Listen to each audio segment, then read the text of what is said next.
Hello! Hello, Niklas. Good to see you again. It is fantastic. And if you see this episode, hopefully you have seen the 4 previous episodes. And episode number 4 to 6, it is within the second out of third blocks in our 9 attributes. And it is within competence. Competence. And the last episode we discussed the first attribute, with is right solutions. And today, Benet? Today it's personal drive, one of the a little bit scary episodes or attributes in personal drive. Why do you do things? Exactly, and for the context again, guys, it is a personal drive within competence, so that we keep that in mind, and that is what we will talk about today. May I share a thing? Yes, please. It comes from again, it obviously IT has influenced me a lot, but during those years within IT, it became very obvious that people felt a strong drive to develop themselves. And it could have to do with that a new program came, a new tool came, maybe like when Kotlin came into the Android world, for instance, and things like that, that if you do not keep yourself updated with your competence, you get obsolete. And that is probably the most extreme version of it, if you understand what I mean. But it made a strong influence of me, that how important it is to keep yourself up to date. Can you think of any good example, Benet? With the personal drive, I think it's for me to be on top of what's new. It comes by. It's not fear, but you want to win, you want to know, you're eager. So that is the personal drive. I want to succeed, I want others to succeed as well. Yes.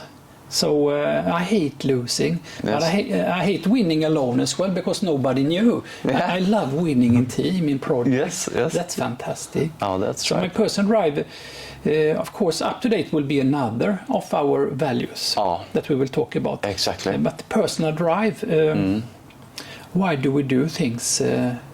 It's because life is short. It should matter what you do.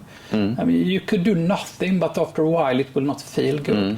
But when you do things together with other people and they appreciate you for that, and you develop yourself as well to become a better version of yourself, that is a good point, a good part of personal drive for me. And I think also the last episode we spoke about the right solutions, and if you are not up to date with the competence, I think it would be hard to propose and deliver the right solutions, because you don't know what is at hand. You cannot deliver. If you work in technology, you need to know the new technologies. So that maybe you will not pick the new technology, but at least you know about it, so that you have made an aware decision. So that is where it becomes so important. You cannot deliver the best solution for the customer if you are not well trained and up to date. And to be that, you need to have the strong personal drive. So when you are at the customer, they have possibilities to go take trainings. Do it, for God's sake. Yeah. Is a supplier there to share things with the organization, like new technology? Go there. Things like that. Take it, jump on it, train yourself. What I'm thinking about is that very often we are in a leader position, like project leaders or other. You cannot be the expert, but you need to know the lingo, what they talk about. Exactly. Because your personal drive will be to collect the experts and to say that, okay, we have an issue, or we have a concept that we need to develop. Exactly. And to engage them, you do with your personal drive, the energy, but as well communicate with words that matter for them. Yes. And also maybe if you are trained enough, if you have a personal drive enough to train yourself, then you know what questions to ask. Maybe again, like like you said, that you don't know how to do it, and you don't know the technology behind, but you have noticed that there may be some things coming over there, or there are new rules or legislations, or it can be legal things as well. But so you ask the right questions, and by that again, you deliver the right solutions. Due to that, you have a personal drive to keep yourself updated with with the time of today. Yeah. I think that's important.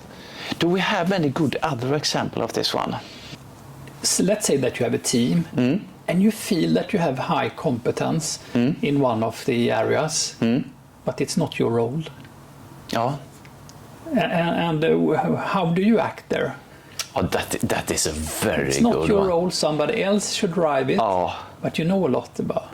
Oh, that one is a good one. And if we should come up with the answer to that question here now, I would say that it's delicate how you treat that. I mean, you do not want to step on people. Definitely not. No micromanagement. Not at all. You want that person to grow. You want that person to take responsibility and to drive his or her topic forward. But maybe it is to bring up your coaching skills. I think so. And also one more thing.